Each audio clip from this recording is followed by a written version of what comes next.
মানে আমার মনে হয় এখন বর্তমান সমাজে সব থেকে মানুষের চোখের রোগ বেশি। একবারে এইটুকু থেকে আর বড় পর্যন্ত সব চোখের রোগ। আর ডাক্তারদের একটাই বক্তব্য, ওই যে বালিশে মাথা দিয়ে মোবাইল কাট করে দিয়েছে। হ্যাঁ, ছেলে কিংবা মেয়ে ও তো শুচ্ছে 10টায়, ঘুমাবে ভোর 4টে। শুনে রাখুন, আর উঠবে বেলা 11টায়, ডেকে ডেকে উঠনা রে উঠনা রে উঠনা রে। সে তো সারা রাত মোবাইল ঘেটেছে, উঠবে কি করে? একবারও ভাবেনি যে শালা মোবাইল ঘাটতে ঘাটতে নিজের জীবনটাই ঘেটে যাচ্ছে।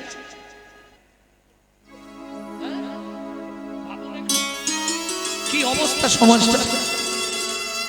ভক্তমণ্ডলী, ভক্তিমতী মায়েরা, যাই হোক, তাহলে স্ত্রী বউ বুঝে নিলেন। স্ত্রী কাকে বলে? এই যে শোনো, তুমি কি করবে আমার দেখার দরকার নেই, আমার কথাটা মন দিয়ে শোনো। বাবা মাকে দেখা, রান্না করা, বাসন মাজা, জমি দেখা, রেশন তোলা, কেরোসিন তোলা, বাড়ির সব কাজ, ছেলে মেয়ের স্কুল সব আমি সামলে নেব। তুমি প্রত্যেকদিন সন্ধ্যাবেলা এসে কিন্তু আমার হাতে টাকাটা দিয়ে দিবে বলে দিচ্ছি। এই যে হাসলে হবে না, এই আজ যাই পারে করুক, সংসারটাকে গুছিয়ে ফেলবে। এর নাম স্ত্রী। এর স্বামী যদি এধার ওধার করে না, গরম মেরে সিধে করে দেবে, এর নাম স্ত্রী। আর যেটা হয় সহধর্মিনী, খুঁজলে কোটিতে এক কোটি। ধর্মের পথে যারা স্বামীদের সহায়তা করে, ওই যে বললাম ভগবান সবাইকে সব দেবে। সবাইকে সব দেবে না, না, কোনোদিন দেবে না। যেমন দেখবেন, কাক দেখেছেন? কাক, কাককে দেখতে কত সুন্দর না? কিছু বলছো নি কেন? কাককে দেখতে সুন্দর না? ঠিক বলেছ। কিরাম হরিনাম শুনতেছে ভাবো, কাককে সুন্দর দেখতে না বলে? হ্যাঁ। কাক গিয়ে কোকিলের কাছে বসে বলছে, কোকিল রে, দেখ ভগবান তোকে কত সুন্দর কণ্ঠ দিয়েছে, আমাকে কণ্ঠ দেয়নি আর রূপও দেয়, আমার দুটোই কেড়ে নিয়েছে। কোকিল বলে, তা বললে হবে ভাই, আমার কণ্ঠ দিয়েছে কিন্তু রূপ নাই। যদি রূপ দেখতে হয় জলের ধারে চলে যা, বগের সঙ্গে দেখা কর। কাক উড়ে গেল বগের কাছে, গিয়ে বলে, বগ ভাই, তোকে ভগবান কত সুন্দর রূপ দিয়েছে, তোর মনে আনন্দের আর সীমা নাই। বগ বলে, ওরে কাক, কহি তোর কাছে। বগ বলে, ওরে কাক, কহি তোর কাছে। শোন, কণ্ঠে কিছুই নাই, মোর রূপটা শুধু আছে। কণ্ঠে কিছুই নাই, রূপটাই শুধু আছে। রূপ ধুয়ে কি জল খাবো, রূপ ধুয়ে কি জল খাবো ভাই। যদি তাও বলছি শোন, যদি রূপ দেখতে হয় বৃন্দাবনে চলে যাও, ময়ূরকে গিয়ে দেখে আয়। এইবার কাক গেছে বৃন্দাবনে। ও ময়ূর ভাই, তোমাকে কত সুন্দর দেখতে। বলে, দেখতে হলে কি হবে, কণ্ঠ নাই। রূপ দিয়েছে ভগবান, কণ্ঠ দেয়নি। বলে, যাই হোক, একটা তো দিয়েছে, আমাকে দুটোর একটাও দেয়নি। বলে, কাক তুই বেঁচে গেছিস কেন? বলে, আমাকে যেমন রূপ দিয়েছে, শুধু রূপের জালে জড়িয়ে মরলাম। রূপের জালে জড়িয়ে মরলাম। বাইরে বেরোতে পারি না, বেরোলেই কেউ না কেউ তৈরি আছে আমাকে ধরে নিয়ে পালিয়ে যাবে। বুঝলেন না? রূপও খারাপ, বেশি রূপ থাকলে সন্ধ্যের পর বেরোনো জ্বালা আছে। আমার কথাটা বুঝতে পারছেন না? সব ভেঙে বলা যাবে না, ঠারে ঠুরে কইব কথা, বুঝবে যদি থাকে কোনো রসিকতা। এগুলো পূর্বের ভবিষ্যৎ কথা, পূর্বের বিশ্বাস চলে আসছে। ব্যাং ডাকিলে বৃষ্টি হয়, মোরগ ডাকলে ভোর, কুকুর কাঁদায় অমঙ্গল, বিড়াল কাঁদলে শোর। কুকুর কাঁদলে অমঙ্গল, বিড়াল কাঁদলে শোর। আগেকার দিনে ছিল নি কি? অরিজিনাল কিনা জানি না, আগেকার দিনে বুড়ো বুড়িরা বলতো।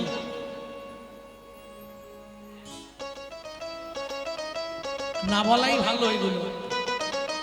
কি গো?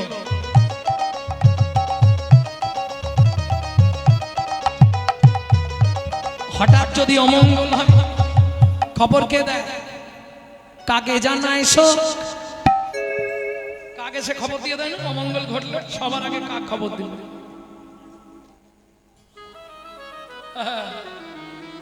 এগুলো আগেকার দিনে মানুষ বলতো, ভুল নয়।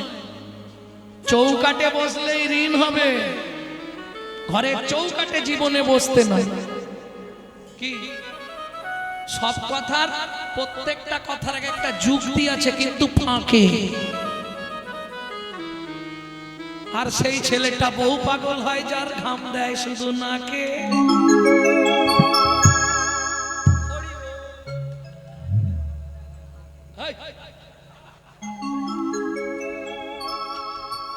এইটা লিখে রেখে দাও, যে ছেলের নাকে ঘাম দেয় সে বউ পাগল। না না, গরমে ঘাম দিচ্ছে তো সর্বাঙ্গে ঘাম দিচ্ছে।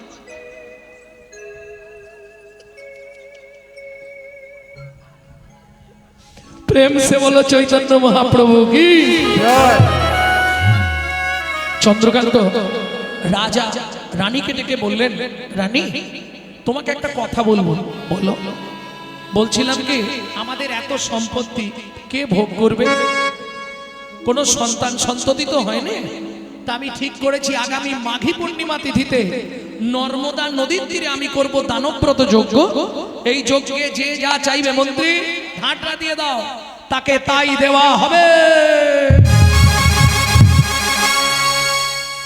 ঝাঁটরা পড়ে গেল। এইবার মাঘী পূর্ণিমার দিন এলো। রাজা চন্দ্রকান্ত সব ব্যবস্থা করে ফেললেন। মন্ত্রী সব সাজিয়েছো তো?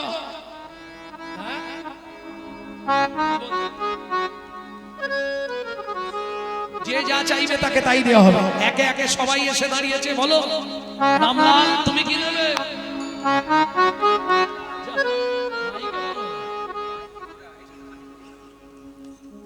ওকে মন্দির করতে হবে। এই মন্ত্রী ওকে 2 বস্তা মোহর দিয়ে দাও। তুমি কি নেবে? আমাকে খেতে খাবার দাবার দেবে। একে খাবারের জন্য 3 গাড়ি মোহর দাও, সারা জীবন খাবে। তোমার কি চাই? সোনা দানা দেবে। ওকে 5 বস্তা সোনা দানা দাও। যে যা চাইছি। তুমি কি নেবে? 10 বিঘে জমি আর হালের গরু। বেশ মন্ত্রী একে জমির ধারে নিয়ে যাও, যে জমিটা ভালো লাগবে একে দিয়ে দাও। মন্ত্রী তো চালাক, ওকে নিয়ে গেলেন জমির ধারে। এ নাও শুলো নাও, যতটা তোমার দরকার গিয়ে পুঁতে দিয়েছো। ও মাইরা, লোভে পাপ আর পাপে মৃত্যু। 5 বিঘে 10 বিঘে 15 বিঘে 20 বিঘে। মন্ত্রী বলছে আর যেওনি গো, রোদের সময় কি হবে তোমার অত জমি? বলে দাঁড়াও না, জমিদার তো বলেছে যতটা নেবো ততটাই দেবে। 30 বিঘে 35 বিঘের মাথায় গিয়ে পাটি মুখ থুবড়ে পড়ে গেছে। মন্ত্রী ঘোড়া থেকে নেমেছে, কই গো ওটো, আর পাটি উঠবে? সে পুরো একদম শক্ত হয়ে গেছে, শুলো হাতেই ধরা হয়ে রয়ে গেছে, পুঁততে আর পারেনি, বলহরি হয়ে গেছে। মন্ত্রী ফিরে এলো। জমিদার জিজ্ঞেস করলো, মন্ত্রী ভালো জমিটা দিয়েছো তো? বলে মহারাজ জমি আর দিতে হয়নি। কেন? বলে ইচ্ছা ছিল 35 বিঘে, পেল মাত্র 3.5 হাত। পরের জায়গা পরের জমি ঘর বানাইয়া আমি রই, আমি তো এই জমির মালিক। ও দয়াল রে, আমি তো এই জমির মালিক না। ও বিধি রে, আমি তো এই জমির মালিক না। পরের জায়গা পরের জমি ঘর বানাইয়া আমি রই, আমি তো এই জমির মালিক না। দয়াল রে, আমি তো এই জমির মালিক না। প্রথম যেদিন ভবে এলাম তুমি দিলে নতুন ঘর, ঘরের কথা ভাবতে ভাবতে, ঘরের কথা ভাবতে ভাবতে, ঘরের কথা ভাবতে ভাবতে, ঘরের কথা ভাবতে ভাবতে তোমায় করলাম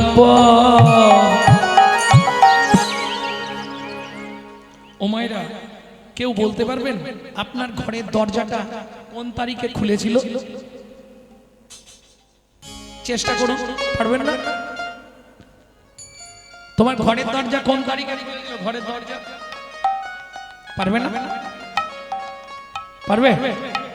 চেষ্টা করো, বলো। দোস্ত, তুমি জন্মের ডেট বলতে পারবে, দরজা খোলার ডেট তুমি বলতে পারবে না। কেন? তোমার মা জানে না, আর তুমি তো ছেলে মানুষ, কি করে জানবে? মাতৃগর্ভে কপাট খুললে তবে বাচ্চা বাইরে আসার জন্য ছটফট করে, বুঝে নিলেন? আর দরজা খোলে রাত্রি 12টার পর, ওই জন্য পেটে লাঠি মারাটা শুরু হয় রাত্রি 12টার পর থেকে, বুঝে নিয়ে গেল? তাহলে দরজা খোলার ডেট বলা যাবে না, এটা বাদ দিয়ে দিন। আপনি তো বাইরে আছেন, এটা তো বলতে পারবেন। আপনার দরজার বন্ধের ডেটটা বলুন, কত তারিখে আপনার দরজা বন্ধ হবে সেই ডেটটা বলুন। আমি কেন পারবে না? তাহলে খোলার ডেটও পারবে না আর বন্ধের ডেটও বলতে পারবে না। কারণ কি? আমার ঘরের চাবি তোমার হাতে, ঘরের চাবি তোমার হাতে, এই ঘরের চাবি তোমার হাতে, দয়াল ঘরের চাবি তোমার হাতে, ঘরের চাবি তোমার হাতে, ঘরের চাবি তোমার হাতে। সে ভাবনা ভাবলাম কই, আমি তো এই ঘরের মালিক। ও দয়াল রে, আমি তো এই জমির মালিক না, আমি তো এই জমির মালিক না।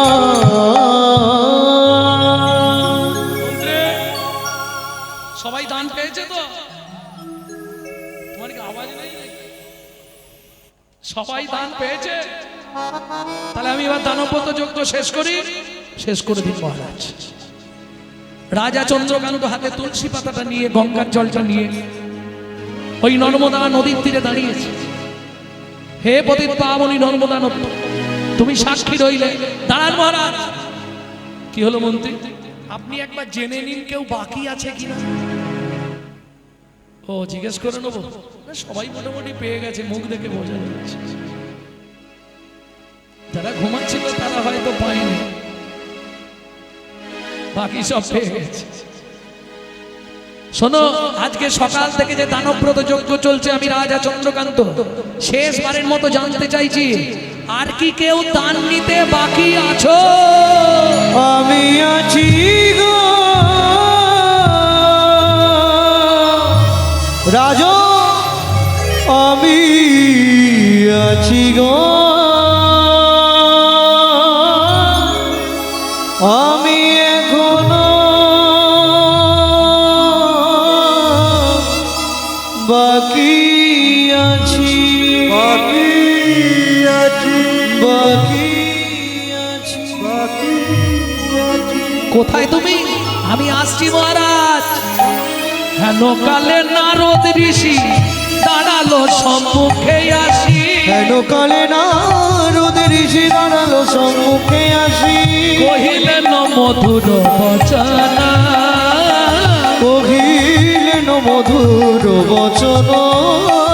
আমি এখনো বাকি রাজা, আমি এখনো বাকি আছি, রাজা, আমি এখনো বাকি আমি আছি। এখনো বাকি আছি, আমায় দান করো রাজা, আমি এখনো বাকি আছি। আমায় দান করো রাজা, তোমার দান গ্রহণের অভিলাষী। হরি হরি আমায় দান করো রাজা, আমায় দান করো রাজা, আমি এখনো বাকি আছি, আমি এখনো বাকি আছি। রাজন, আমি একমাত্র বাকি আছি। নারদকে দেখেই রাজা ক্রোধে অগ্নি প্রজ্বলিত। ও মায়েরা, 80 মণ দুধে 1 ফোঁটা গোচনা পড়ে গেল। কিরকম জানেন? আপনি কোনো অনুষ্ঠান করছেন, ছোট করে নিমন্ত্রিত লোকজনকে খাওয়াচ্ছেন, একজন ভিখারি দাঁড়িয়েছিল, তাকে দুধ ছাই করে তাড়িয়ে দিলেন। মানে সারাদিন খাইয়ে যে পুণ্যটা করবেন, তার থেকে বেশি ওই মহাপাপটা করলেন। কিছু বুঝলেন? অধম চণ্ডাল জাতি সে যদি হয় অতিথি, তারে ভেব দেবনারায়ণ। অতিথি বৈমুখ হলে পুণ্য যায় রসাতলে, কহতই ভাগবত পুরাণ। চৈতন্য ভাগবতে মহাপ্রভু সচিমাকে বলছে এই কথা। ভক্তমণ্ডলী ভক্তিমতী মায়েরা, সারাদিন ধরে রাজা যে পুণ্য করেছিল একটা কারণে মহাপাপ হয়ে গেল। কি কারণটা কি? শাস্ত্র বলছে বৈষ্ণবেতে হয় যদি ক্ষুদ্র অপরাধ, ক্ষুদ্র ক্ষুদ্র অপরাধ মহা মহা ভজনে ভজনে পরিজয়বা পরিজয়বা।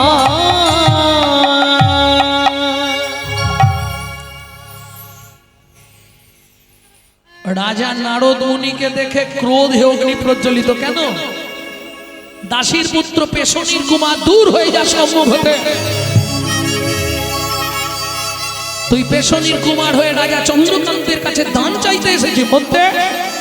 মহারাজ, একে ঘাড় ধাক্কা দিয়ে বার করে দাও। দাঁড়ান মহারাজ, আপনার মন্ত্রী ঢাঁটরা দিয়েছিল বলে তবে আমি এসেছি, কিন্তু যে ব্যবহার আপনি আমার সঙ্গে করলেন,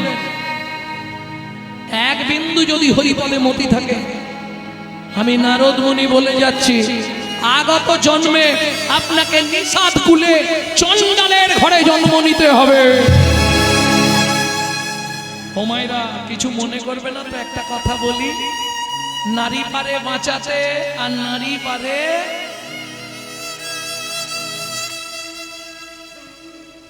বুঝে না।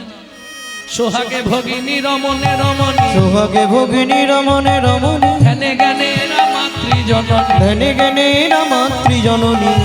এরা যদি কৃপা করে বাঁচালেও বাঁচাতে পারে, মারলেও মারতে পারে, স্বর্গও দেখাতে পারে, নরকেও ডুবাতে পারে। যাক, তোমাদের এখানটা ভালো, এক মা উঠে চলে গেল। সাধারণত মেয়ে ছেলে কেউ একা যায় না, একজন গেলে মিনিমাম 5-6টা নিয়ে যায়।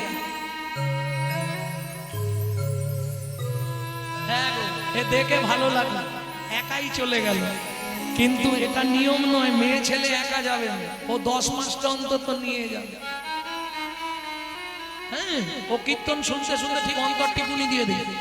জবার মা ছোট, অমুকের মা ছোট, ঠিক ঠিক অন্তর টিপুনি দিয়ে তুলে দেবে।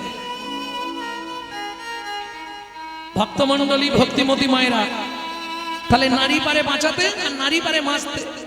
রাজা চন্দ্রকান্তের স্ত্রী হেমকান্তা দেবী দূরে দাঁড়িয়েছিল, ছুটতে ছুটতে এসে নারদ মুনির চরণে আছাড় খেয়ে পড়ল। ও গো মুনিমা,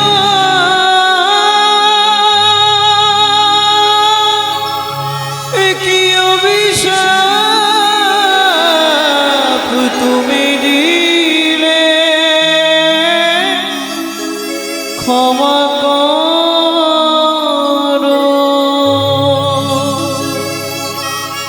না জেনে না বুঝে আমার স্বামী তোমার চরণে কঠিন অপরাধ করেছে। তুমি তো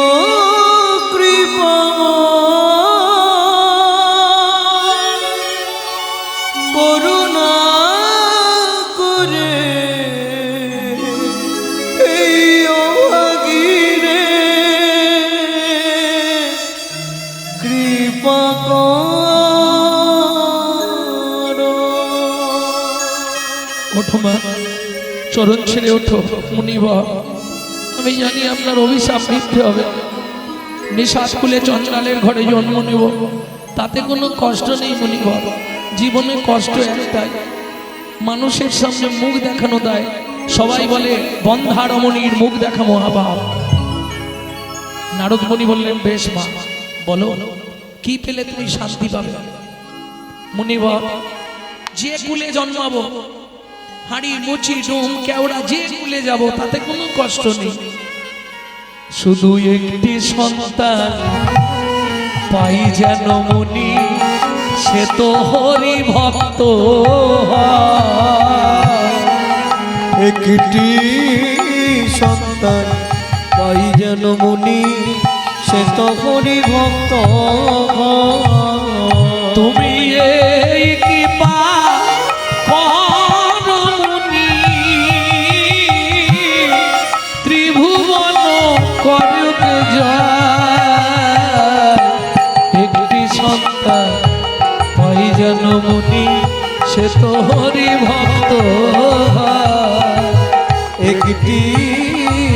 সন্তান পাই যেন মুনি।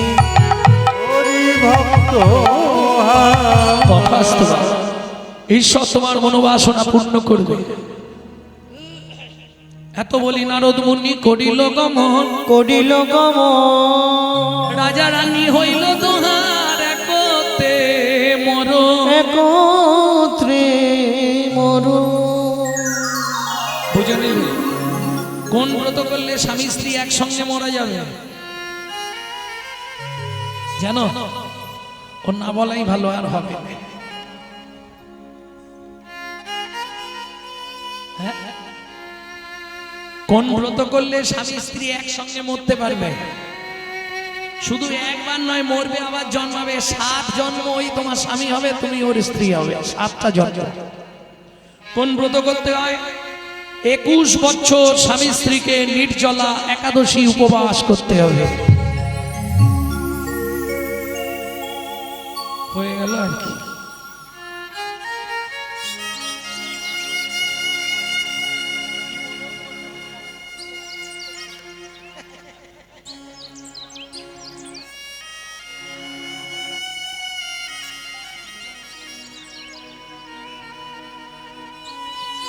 ভক্তমণ্ডলী, ভক্তিমতী মায়েরা, চলুন তাহলে দুজন গিয়ে জন্ম নিল কোথায়? সিংহমপুর নিষাদকুল। নিষাদকুল মানে চণ্ডালের ঘর। নাম হলো সবর, সবরী। একটা ছেলে হলো, নাম রাখলেন গুহক। 14 বছরের জন্য রামচন্দ্র বনে গিয়েছিল, এটা সবাই জানে, নতুন করে বলার কিছু নেই। সেই সময় গুহকের সঙ্গে রামের বন্ধুত্ব হলো। কিভাবে বন্ধুত্ব? গভীর জঙ্গলে রামচন্দ্র বনভ্রমণ করছে। দুপুর বেলা গুহক ফিরছে ওই গাছের কাঠ ভেঙে নিয়ে। গাছে বাগান থেকে, জঙ্গল থেকে শুকনো কাঠ কুড়ায়, গাছে উঠে কাঠ ভাঙে, সেগুলোকে বোঝা করে বেঁধে মাথায় করে নিয়ে আসে, বাড়িতে এনে রান্না হয়। হঠাৎ শুনতে পেল জঙ্গলের মধ্যে কে একজন চিৎকার করছে। গুহক কাঠের বোঝাটা নামিয়ে রেখে বাচ্চা ছেলে হাঁটতে হাঁটতে গেছে। ও লোকটা, ওখানে কি করছো? বলে জল খুঁজতে এসেছি, প্রচন্ড পিপাসা লেগেছে। এখানে কোথাও জল আছে বলতে পারো? ছাতি ফেটে যাচ্ছে, কণ্ঠ রোধ হয়ে আসছে, এখানে কোথাও জল নেই।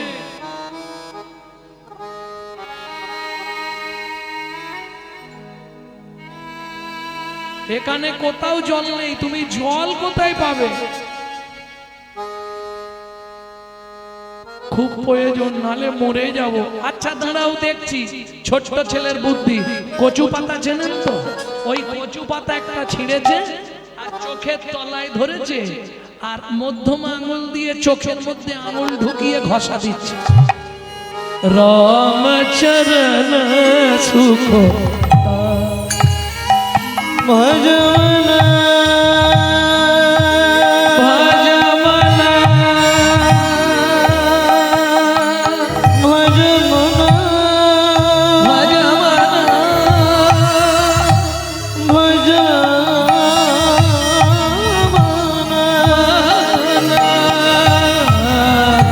রামচরণ সুখদায়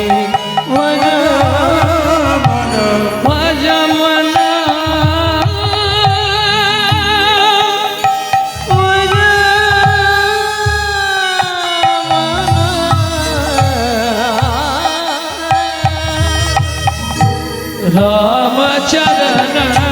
সুখ ভজন রামচরণ সুখদায়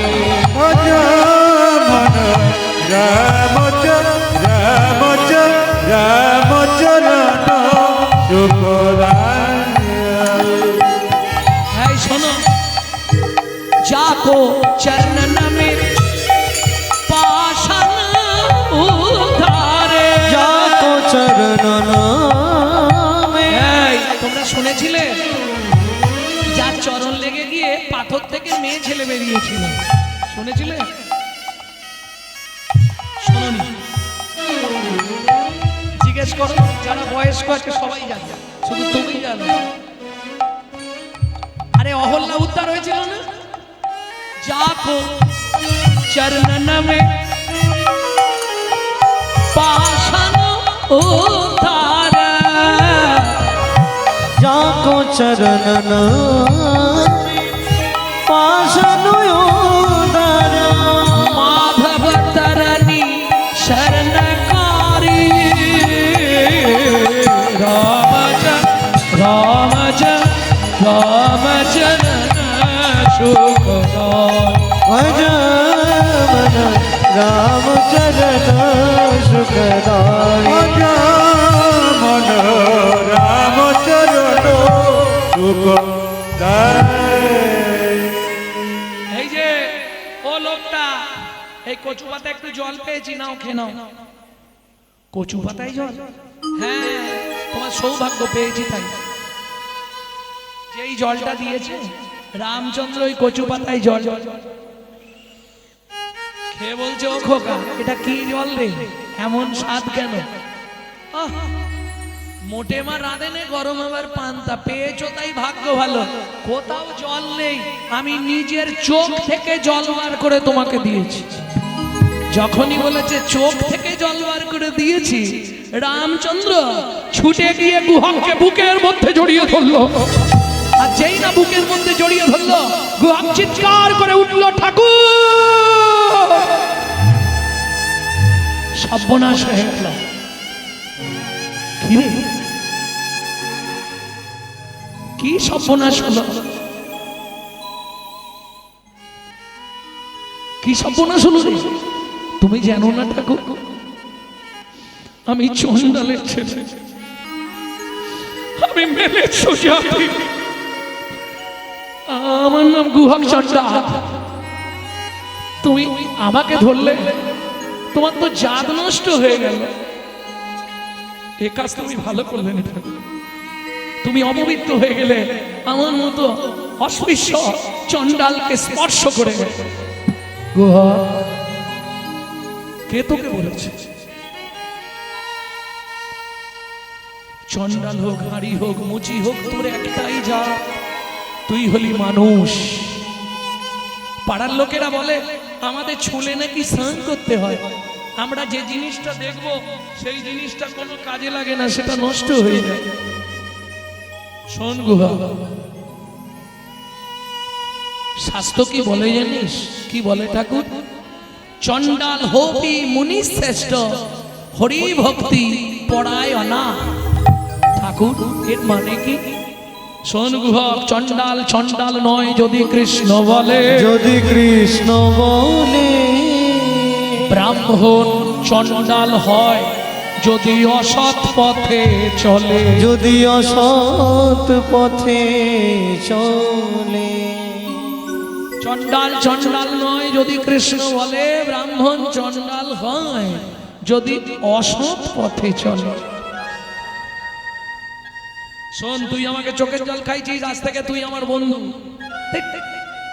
তুমি অত বড় লোক, আমি এইটুকুনি ছেলে, দুজনে বন্ধুত্ব হয়, ওসব কোনো কথা নেই। আজ থেকে তুই আমার। ঠিক আছে, এখন আমি আসছি। অনেক বেলা হয়ে গেল, জ্বালানি নিয়ে গেলে রান্না হবে, মা গেলেই মারবে। যেই ফিরেছে লাঠি হাতে সবরই মা দাঁড়িয়ে আছে। গুহক, এত দেরি কেন? উমা কি একজন বিপদে পড়েছিল, তাকে জল খাওয়াচ্ছিলাম।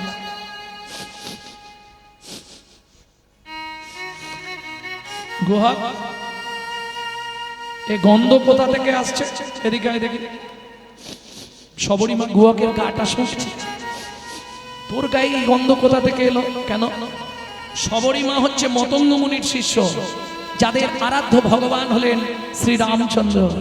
সে জানে এই মৃগনাভি কস্তুরীর গন্ধ একমাত্র ভগবানের অঙ্গ ছাড়া জগতে কারো অঙ্গে থাকে না।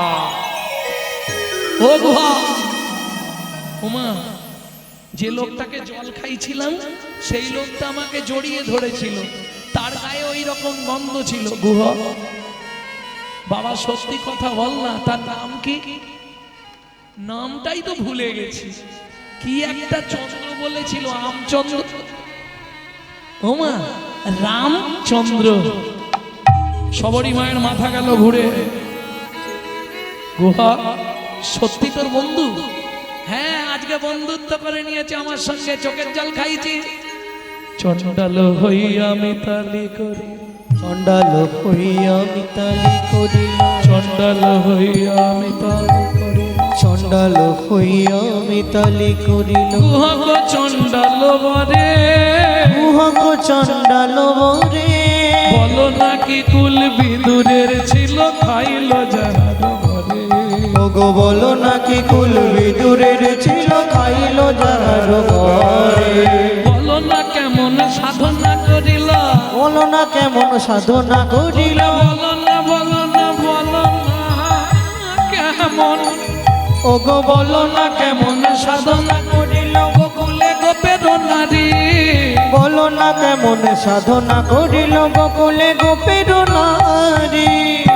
কহে প্রেমানন্দে মনের আনন্দে, সে কৃষ্ণ যে ভজে তারে তারি।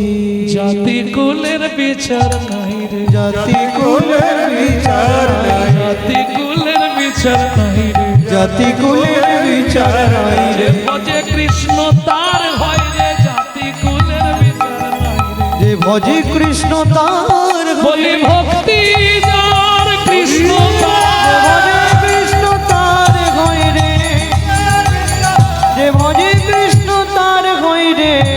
কুলের বিচার নাই, জাতি কুলের বিচার নাই রে। সবরীমা গুহকের হাত দুটো ধরে কাঁদছে। ও গুহ, মা তুমি কাঁদছো কেন?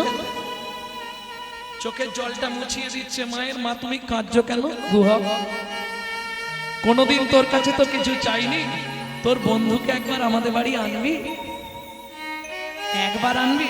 ঠিক আছে, কালকেই নিয়ে আসবো, কিন্তু গিয়ে বলবো যদি ওমা দুই একটা তাহলে মিথ্যে কথা বলতে হবে। গুহ, মায়ের জন্য যদি মিথ্যে বলিস বলবি, কিন্তু বলার আগে কানটা ধরে বলবি। মা কান ধরে মিথ্যে বললে দোষ হয় না? না, কানে গুরুদেব আছে, গুরুদেবের কাছে ক্ষমা চেয়ে নিবি। পরের দিন গুহা খেলতে গেছে, বন্ধুদের সকলকে পাঠিয়ে দিয়েছে বাড়ি। সন্ধ্যা নেমে আসছে, গুহক বসে আছে, মনে মনে ভাবছে প্রভু তো রাস্তা দিয়ে চলে যাবে, আমার দিকে তাকাবে না। গান গাই বসে বসে, প্রভু ঠিক আমাকে দেখতে পায়। গানটা শোনাবো আপনাদের, এটা আমার শেখা আমার মায়ের কাছ থেকে। লুকিয়ে তোমায় রাখবো ঠাকুর, আমার হিয়া মাঝে। লুকিয়ে তোমার রাখবো ঠাকুর, আমার হিয়ার মাঝে। মনে মনে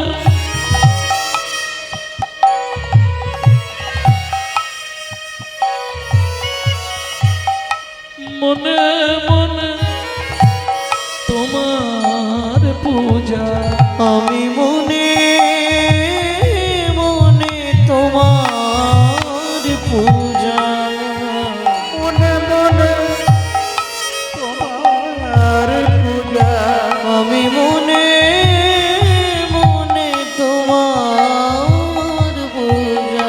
এ গান বাইরে পাবেন না।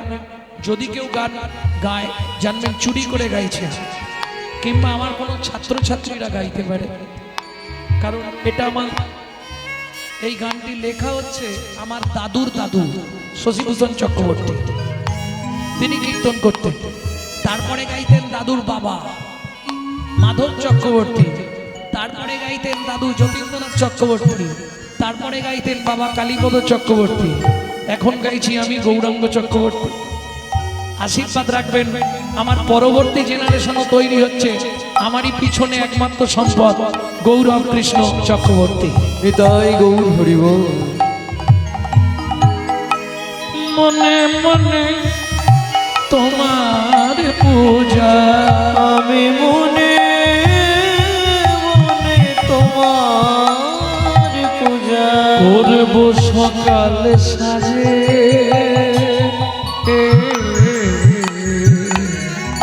আমার হিয়া মাঝে লুকিয়ে তোমার রাখবো ঠাকুর আমার হিয়ার মাঝে লুকিয়ে তোমার রাখবো ঠাকুর আমার হিয়ার মাঝে। নাই বা যদি দেবদাসীরা, গানটা বুঝতে পারছেন? তুমি মন্দিরে থাকলে তোমাকে অনেকে অনেক কিছু সেবা দেবে। দেবদাসীরা বাতাস করবে, চামড় ঢুলাবে, ধূপ দ্বীপ জ্বলবে, কত কিছু দিয়ে তোমার সেবা হবে। কিন্তু তুমি যখন আমার এই হৃদয় মন্দিরে থাকবে, নাই বা যদি দেবদাসীরা তোমার মাথায় চামর ঢুলা, নাই বা যদি দেবদাসীরা তোমার মাথায় চামর ঢুলা বলো ক্ষতি কি তাই শঙ্খ ঘন্টা নাই বা যদি বাজে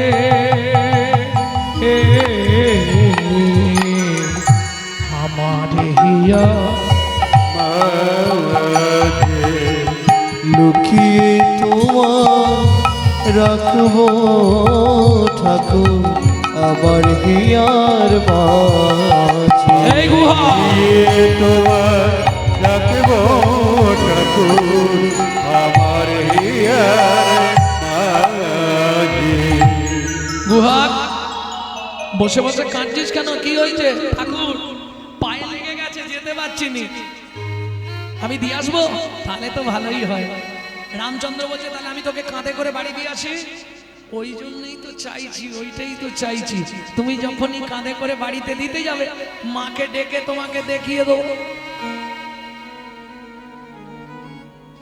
ঠিক আছে, আমি বসছি, তুই আমার কাঁধে ওঠ। না না, কি করে উঠবো? তুমি যা উঁচু। ঠিক আছে, তুই এক কাজ কর, আমার পিঠে একটা পা দিয়ে উঠে পড়। না, আমি ওই গাছের ডালটাই উঠছি, তুমি ওর নিচে দাঁড়াও, আমি টুক করে বসে পড়বো। ভগবান বলে এই যে বললি তোর পায়ে ব্যথা, গাছে উঠতে পারবো, বাড়ি যেতে পারবো না। রামচন্দ্র বলছে বুঝে ফেলেছি, ঠিক আছে ওঠ। বুঝতে পেরেছি রে, ওঠ। গিয়ে দাঁড়ালেন গাছের ডালের তলায়, গুহা কাঁধের ওপর বসলেন। ভগবানের মাথাটা দুই হাত দিয়ে ধরেছে, আর ভগবানও ভক্তের চরণ দুটো বুকের মধ্যে চেপে ধরেছে। খানিকটা গিয়ে গুহক বলছে ও ঠাকুর, কি আমাকে নামিয়ে দাও। বন্ধু নামাও। কেন রে? তুমি আমাকে বইতে পারছো না, তোমার কষ্ট হচ্ছে। কি করে বুঝলি? তোমার চোখ থেকে জল পড়ছে টপ টপ করে আমার পায়ে, আমি বুঝতে পারছি। ভগবান মনে মনে বলছে গুহক রে, ও গো গুহক রে, সেদিন তুই আমাকে তোর চোখের জল খাইয়েছিলি, তোর চোখের জল খাইয়েছিলি, আমি কি এমনি এমনি তোকে কাঁধে তুলেছি নাকি? তুলেছি নাকি? তোর সেদিনের চোখের জলের ধার আমি শোধ করিব, চোখের ঘরে শোধ করিব, আমি নয়ন জলে চরণ ধোবাইব, চোখের জলের ধার শোধ করিব, আমি নয়ন জলে চরণ ধুইয়ে দেব, চোখের জলের ধার শোধ করিব। মনে মনে বলছে, মুখে কি বলছে শোনো। গুহক রে, ও গুহক রে, আমি কাঁদছি কেন জানিস?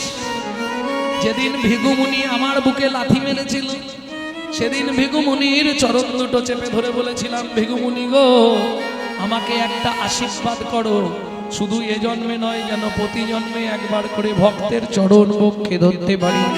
ভিগুমুনি আমায় আশীর্বাদ করেছিল, ও গুহাগরে ভেবেছিলাম তেতা যুগে আর পাওয়া হবে না, কিন্তু তেতা যুগে তোর চরণ দুটো বক্ষে ধরে আমার ইহ জনম উদ্ধার হলো।